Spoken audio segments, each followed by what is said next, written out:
గాయత్రి మంత్రం ఆడవాళ్ళు చదవటానికి పనికిరాదు అని చెప్పి 100% చదవచ్చు. హ్మ్. మంత్రము సూర్యుడిదైన అధిష్టాన దేవత అమ్మ గాయత్రి దేవి, హ్మ్. 5 ముఖాలతో ఉన్న మహాతల్లి అని మనం చెప్పుకుంటాం. హ్మ్. అట్లాంటప్పుడు స్త్రీ చదవకూడదని ఎక్కడుంది? ఇదే విషయమై పండిత శ్రీరామ శర్మ అనే మహానుభావుడు, హ్మ్. ఆయన ఉత్తరప్రదేశ్లో ఉండేవాడు. 24 ఏళ్ళు సంవత్సరానికి 24 లక్షల గాయత్రిని చేస్తూ ఉపాసన చేస్తే హ్మ్. ఆయనకు ఆ తల్లి తాను ఉన్న ప్రదేశం, విశ్వామిత్రుడు తపస్సు చేసుకున్న ప్రదేశాన్ని చూపిస్తే హ్మ్. అక్కడ పోయి ఈ అఖండ జ్యోతిని పెట్టి నిత్యము గాయత్రి యజ్ఞాలు చేస్తూ హ్మ్. ఆడవాళ్లకు యజ్ఞోపవీతాలు వేస్తూ గాయత్రి ఉపదేశం చేసేవాడు. ఓకే. అప్పుడు కొంతమంది ఉత్తరప్రదేశ్ బ్రాహ్మణ్స్ హ్మ్. ఆయన మీద కోర్టులో కేసేసినారు.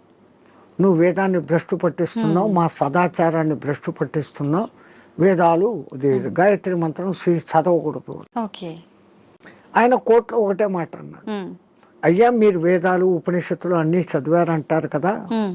ఎక్కడైనా ఒక్క శ్లోకము స్త్రీకి గాయత్రి ఉపదేశం చేయకూడదు అని రాసి ఉంటే, హ్మ్. పలానా ఋషి చెప్పాడు, పలానా దేవత చెప్పాడు అనే కోటింగ్ ఒక్కటి ఉంటే హ్మ్. నాకు ఇవ్వండి, ఓకే. నా బ్రాహ్మణత్వాన్ని, నా సంస్థను మూసేస్తా, హ్మ్. నా బ్రాహ్మణత్వాన్ని వదులుకొని జనేవి తీసేస్తాను అన్నాడు. హ్మ్. వీళ్ళు 3 నెలలు తల కింద కాళ్ళు పైన పెట్టి ఎతికారు, ఆ! లేదు. ఓకే. ఎందుకు స్త్రీకి లేదు అన్నారంటే ఆమెకు కుటుంబ బాధ్యతలు ఎక్కువ, హ్మ్. ఈ మాసికంలో వాళ్ళకు ఈ పీరియడ్ కొంచెం ఇబ్బందికరంగా ఉంటుంది. అవును. అప్పుడు ఆ అనుష్ఠానం ప్రకారం కనీసం న్యాయంగా గాయత్రి చేయాలంటే 24 ముద్రలు వేస్తూ, హ్మ్. ఒక్కొక్క ముద్ర వేస్తూ ఒక్కొక్కసారి గాయత్రి 24 అక్షర గాయత్రిలన్నా చేయాలి. ఓకే. మళ్ళీ దాంట్లో 3 రకాలు ఉన్నాయి. హ్మ్. ఒక్క గాయత్రి త్రిపద, ఆ! 8 అక్షరాలతో ఉండాలి. ఓకే. అది అనుష్టుప్ ఛందస్సు అని ఇంకోటి ఉంది, 32 అక్షరాలు, అది 4 పాదాలు ఉంటుంది, హుహు. అది కూడా 8వ అక్షరాలుగానే వస్తుంది. హ్మ్. అదంతా ఒక రహస్యం. ఓకే. మళ్ళా నవార్ణవ గాయత్రి అని ఒకటి ఉంది, హ్మ్. అది చేయాలంటే అమ్మవారి నవార్ణవం అనే పూజలు ఎట్లా చేస్తామో దాంట్లో 9 ఔంకారాలు వస్తాయి. ఓకే. అవి ఎట్ట పట్టాలా, ఏది చేయకూడదు, అది బహిర్గతం చేయని విద్య. ఓకే. గాయత్రి అంటేనే రహస్యం అంటారు. అవును. కానీ ఆ మహానుభావుడు అది అందరికీ అర్హత కలిగించాడు. కుల మత భేదం లేదు. ఎందుకంటే అది మంత్రం సూర్య మంత్రం. హ్మ్. ఆ పండిత శ్రీరామ శర్మకు కుడి భుజంగా ఉన్నవారే రామకృష్ణ మహానుభావుడు, హ్మ్. ఆయన కూడా ఇదే చేశాడు. ఓకే. ఆ గాయత్రి దీని మూలంగా ఆ మహానుభావుడు అంత శక్తిమంతుడే, పండిత శ్రీరామ శర్మకు తగిన శిష్యుడు అని పేరు తెచ్చుకున్నాడు. హ్మ్. ఆ మహానుభావుడే చేరదీసి బాగా దగ్గరుండి చేసిన వాడే మీకు ఇప్పుడు బాగా ప్రసిద్ధుడైన మారెళ్ళ రవిశాస్త్రి. ఓహ్! ఆ పరంపర అట్లా వస్తుంది. హ్మ్. అదంతా పండిత శ్రీరామ శర్మ దయ. ఓకే. స్వామి, దైవాన్ని నమ్మటం వల్ల, పుణ్యక్షేత్రాలకు తిరగటం వల్ల మనశ్శాంతి అనేది లభిస్తుందంటారా? 100%. అసలు మీరు పోవడమే ఆ ఇంటెన్షన్. హ్మ్. కాశీకి పోతే నాకేదో పుణ్యం వస్తుంది, ఆడ ఏదో వదిలిపెట్టేస్తానే సెంటెన్స్ కాదది. హ్మ్. కాశీలో 12 జ్యోతిర్లింగాలలో విశ్వనాథుడు అక్కడ ఉన్నాడు, విశ్వానికి ఆయన నాథుడు. ఆ! ఆ క్షేత్రానికి పోయి ఆయన నామస్మరణ కొంచెం సేపు నేను చేయటం మూలంగా నాకు ప్రశాంతత దొరుకుతుంది అని ఫస్ట్ మీలో విశ్వాసం కలిగినప్పుడు హ్మ్. అక్కడున్న అన్నపూర్ణ అనుగ్రహము కలుగుతుంది. హ్మ్. ఆ బేడి ఆంజనేయ స్వామి కరుణ, గణేష్ పండ మహారాజ్ది అందరిది దొరుకుతుంది. హ్మ్. అందుకే ప్రతి ఒక్క రుచిముని అక్కడ స్థాపించిన లింగాలు ఉన్నాయి. 3000కు పైన గుళ్ళు ఉన్నాయి కాశీలో. శివునికి ఇష్టమైన ప్రాంతం అది. హ్మ్. భూమి అంతా మునిగిపోయినా కానీ త్రిశూలం పైన నిలబెట్టి ఉంటాడు అని చెప్పబడిన ప్రసిద్ధ క్షేత్రం ఓకే. కాశీ. కాశీ అంటూ కాశీకి పోకుండా చచ్చిపోయినా హ్మ్. కాశీకి పోయినంత పుణ్యం కలిగే క్షేత్రం అదొకటే.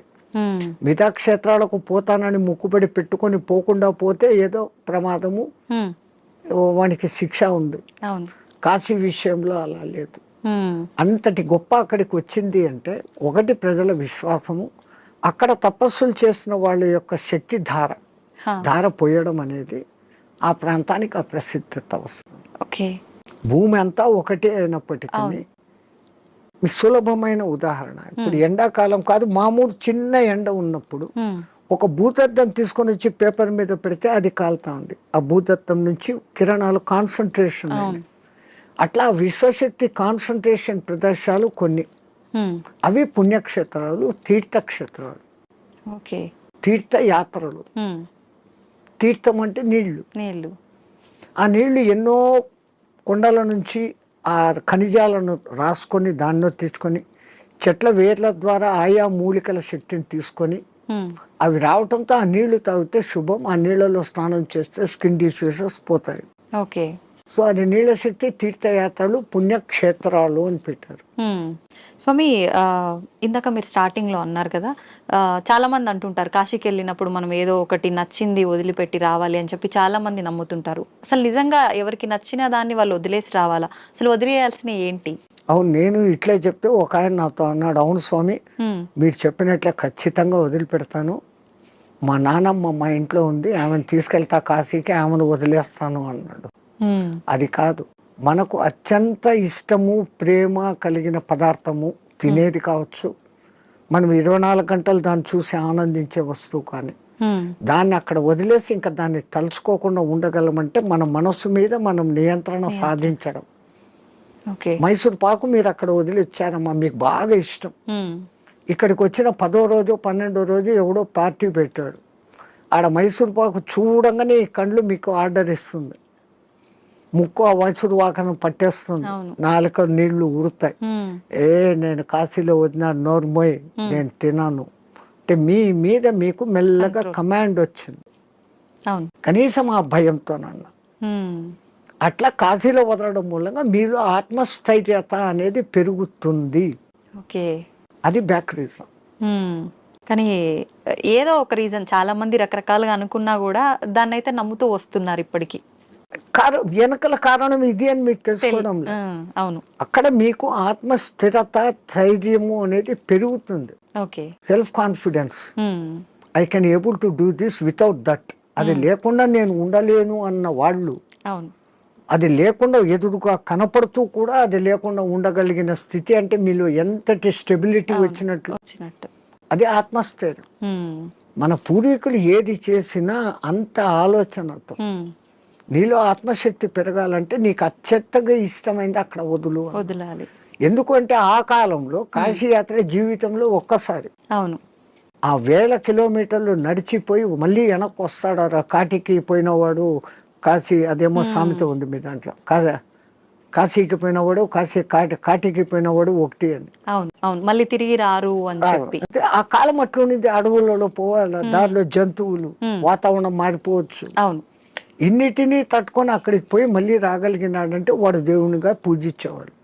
రెండవది, వాడు వచ్చేటప్పటికి అక్కడ కాశీలో నేను పలానా వదిలేసి వచ్చాను మోనుకున్నాను అన్నప్పుడు వాళ్ళలో ఇక్కడ ఆత్మశక్తి పెరిగి వాడు ఇక్కడ ఎవరికి ఏ మంచి మాట చెప్పినా అది జరిగిపోతుంది, వాక్ శుద్ధి వస్తుంది. So when you develop your confidence you can able to do anything. So to develop your confidence అక్కడ పోయినాక ఒకటి వదిలిన వాళ్ళు బెనిఫిట్ పొందుతారు. స్వామి, చాలా మంది అంటుంటారు, అంటే ఇప్పుడు ఇందాక మీరు చెప్పినట్టుగా వెళ్ళిన వాళ్ళు తిరిగి రారేమో అన్న ఒక ఉద్దేశంతోటో మరేంటో తెలియదు, కానీ చాలా మంది నమ్మకం ఏంటంటే పిల్లలు ఉండి వాళ్ళ పెళ్ళిళ్ళు అన్నీ అయిపోయిన వాళ్ళు మాత్రమే కాశీకి వెళ్ళాలి, దర్శించుకోవాలి, అవన్నీ అవ్వని వాళ్ళు కాశీలోకి పోయి సస్తే మోక్షం అనుకుంటే కాదు. నాకు తెలిసి ఒక మంచి కోటీశ్వర దంపతులు 3వ తరాన్ని కూడా చూసేశారు. ఆ 3వ తరం కూడా 18 yearsకి వచ్చింది మనబళ్ళు. ఇంకా ఇంత అనుభవించిన కాశీలో పోయి చచ్చిపోతాం, వయసు కూడా అయిపోయింది, 80 ఏళ్ళు వచ్చినాయి. ఇద్దరు లవ్ మ్యారేజ్, ఇద్దరికి 80 ఏళ్ళు భార్యాభర్తకి. బట్ డబ్బు ఉంది, అక్కడ మంచి బిల్డింగ్ కొనుక్కున్నారు, 4 సర్వెంట్లను ఎత్తుకొని పోయినారు, వంట వండేకి పనులు చేసుకునేకి. రోజు పోయి స్వామి దర్శన్ వస్తూ ఉన్నారు. ఎప్పుడో ఒకసారి బంధువులు ఫోన్, బిడ్డలు వాళ్ళది, అంత ఆధ్యాత్మిక. మర్జాయంగే అంటున్నారు. 7 ఏళ్ళైంది, 8 ఏళ్ళైంది, 10 ఏళ్ళైంది. ఇక్కడ ఈ 18 ఏళ్ళ బిడ్డలు 28 ఏళ్ళ వయసుకు వచ్చినారు మన్మళ్ళు.